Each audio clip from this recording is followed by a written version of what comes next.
हाय वह अवधूत आज कहाँ है? पंक्ति में अवधूत शब्द का प्रयोग किसके लिए हुआ है?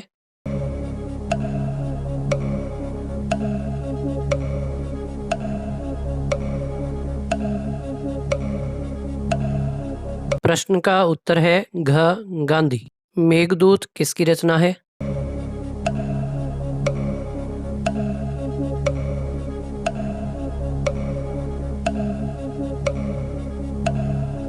प्रश्न का उत्तर है ग कालिदास।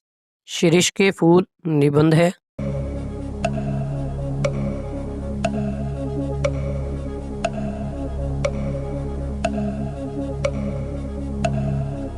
प्रश्न का उत्तर है क ललित निबंध। प्राचीन कर्नाट राज्य का आधुनिक नाम क्या है?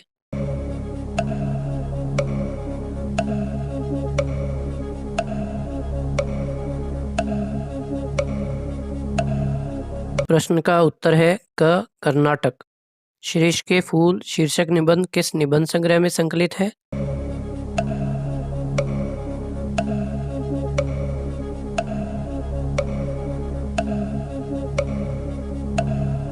प्रश्न का उत्तर है क कल्पलता।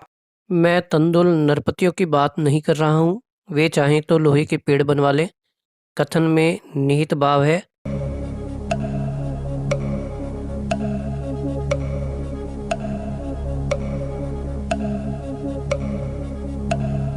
प्रश्न का उत्तर है ख व्यंग्य विनोद। फूल है शिरीष द्विवेदी जी के इस कथन में निहित है।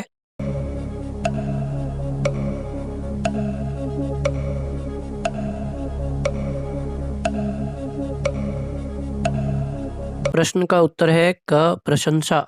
शकुंतला कालिदास के हृदय से निकली थी का अर्थ है।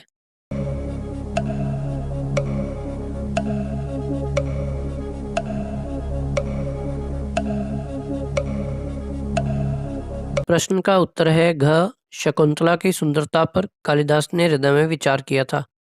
साथियों, अब हम इस अध्याय के एक पंक्ति के प्रश्नों को हल करेंगे जो इस प्रकार हैं। प्रश्न 1, लेखक हजारी प्रसाद द्विवेदी जहाँ बैठकर लिख रहे हैं वहाँ कौन से पेड़ हैं? द्विवेदी जी जहाँ बैठकर लिख रहे हैं वहाँ शिरीष, अमलतास तथा कनेर के पेड़ हैं। प्रश्न 2, शिरीष कब फूलता है? शिरीष वसंत से लेकर आषाढ़ तक फूलता है। यदि उसका मन हुआ तो वह भादों तक फूला रहता है। प्रश्न 3, शिरीष किस मंत्र का प्रचार करता है? शिरीष अजेयता के मंत्र का प्रचार करता है। प्रश्न 4, कालिदास ने शिरीष के फूल की कोमलता के बारे में क्या कहा है? कालिदास ने कहा है कि शिरीष का फूल भौरों के पैरों का दबाव ही सहन कर सकता है, पक्षियों के पैरों का भार नहीं सह सकता। प्रश्न 5, शिरीष के पुराने फलों को देखकर लेखक को किनकी याद आती है? शिरीष के पुराने फलों को देखकर लेखक को उन भारतीय नेताओं की याद आती है जो मरते दम तक अपना पद नहीं छोड़ते। प्रश्न 6, लेखक ने शिरीष को अद्भुत अवधूत क्यों कहा है? क्योंकि वह अवधूत की भांति सुख या दुख से प्रभावित तथा विरक्त रहता है, हार नहीं मानता। प्रश्न 7, कवि होने के लिए किस गुण का होना आवश्यक है? कवि होने के लिए अनासक्ति का होना आवश्यक है। प्रश्न 8, कवि कालिदास और शिरीष के वृक्ष में क्या समानता है? कालिदास और शिरीष का वृक्ष अनासक्त है, इसी कारण कालिदास मेघदूत की रचना कर सके तथा भीषण गर्मी में भी शिरीष के फूल फल सकते हैं। प्रश्न 9, राजा दुष्यंत द्वारा बनाए गए शकुंतला के चित्र में क्या कमी थी? राजा दुष्यंत शकुंतला के कानों में शिरीष पुष्प के कर्णफूल तथा गले में मृणाल हार पहनाना भूल गए थे। प्रश्न 10, हिंदी के किस कवि में अनासक्ति का गुण है? हिंदी के कवि सुमित्रानंदन पंत में अनासक्ति का गुण है। प्रश्न 11, लेखक ने गांधी जी को किस कारण अवधूत बताया है? क्योंकि गांधी जी विरक्त, अनासक्त तथा राग द्वेष से मुक्त थे, इस कारण उन्हें अवधूत बताया गया है। प्रश्न 12, वसंत के आगमन पर प्रकृति परिवर्तन पुराने फलों को क्या संदेश देता है? वसंत आगमन पर प्रकृति परिवर्तन पुराने फलों को संदेश देता है कि अब तुम्हारा समय पूरा हुआ, अब तुम जगह छोड़ो और नए फलों को फलने दो। प्रश्न 13, कबीरदास आरगवत जैसे फूलों को पसंद क्यों नहीं करते? क्योंकि ये पुष्प 15-20 दिनों के लिए खिलते हैं और फिर सूखकर खंकड़ हो जाते हैं। प्रश्न 14, द्विवेदी जी को शिरीष का फूल क्यों पसंद है? द्विवेदी जी को यह फूल अपनी जीवन शक्ति और संघर्षशीलता के कारण पसंद है।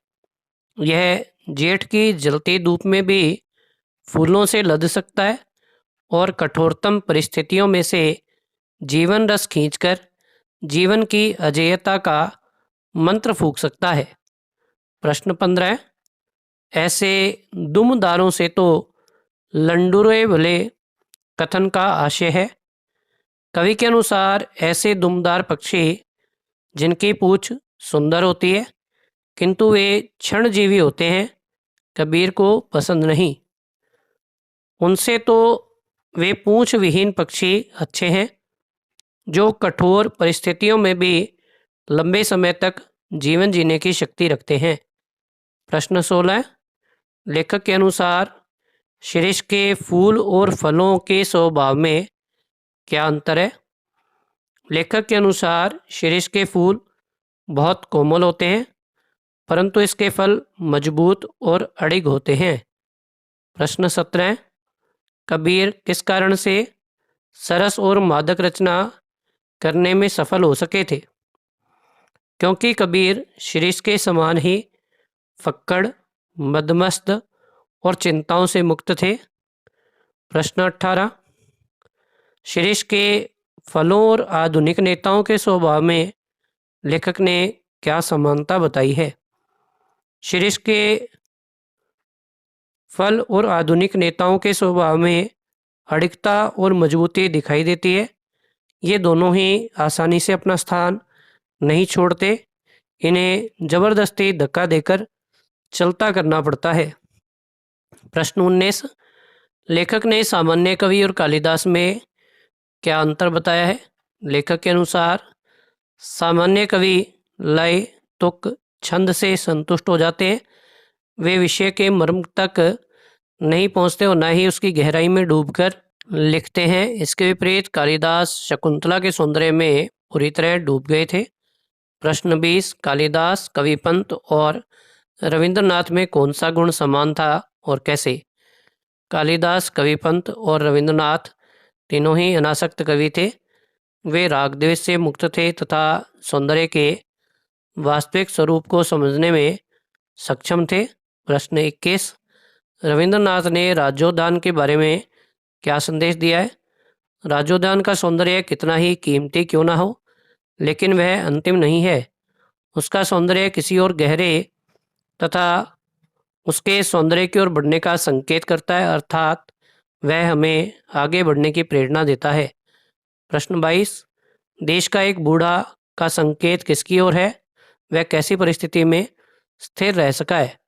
देश का एक बूढ़ा का संकेत गांधी जी की ओर किया गया है। देश विभाजन के समय मारकाट, खून खच्चर, लूटपाट के वातावरण में भी वे स्थिर बने रहे। प्रश्न 23, चिलकती धूप में सरस बना रहने वाला शिरीष हमें क्या प्रेरणा देता है? ऐसी परिस्थिति में शिरीष हमें कठिन से कठिन परिस्थिति में भी आनंदित बने रहने की प्रेरणा देता है। आशा करता हूँ कि शिरीष के फूल के सभी प्रश्न आप सभी को भलीभांति समझ में आए होंगे। इस प्रकार की महत्वपूर्ण वीडियोस को प्राप्त करने के लिए अतिशीघ्र हमारे चैनल को लाइक करें, सब्सक्राइब करें और साथ ही साथ बेल आइकन को भी दबाएं ताकि भविष्य में आने वाले सभी वीडियोस आपको सबसे पहले प्राप्त हो सकें। धन्यवाद।